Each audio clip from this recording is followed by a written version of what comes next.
गाजरा मक्क दे मुंजी चरी कोमनी जा ए मक्खन पैड़े दुध मलाइयां गुड़ गन्ना तेरा मसर पंठे मां मूंगी छोले कुल्थ बलाड़ी दाली दलियां दो दो फलियां रौंग बलाड़ी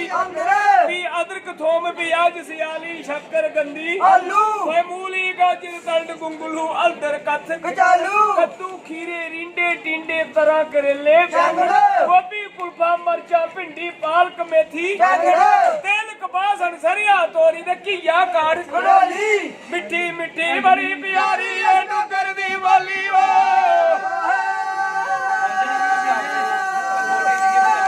ए मेरी ए जाने ए डुगर दी बोली ओ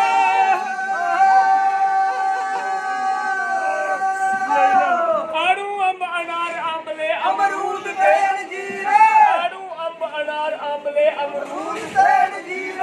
नाक दाग भगवाने गरगल नींबू के बजमीर नाक दाग भगवाने गरगल नींबू के बजमीर सेवटे गुड़ केले डेले रुंबल खोड़ बगीर रीड़ा भेड़े राणे रेठे जाजीरा सनखीर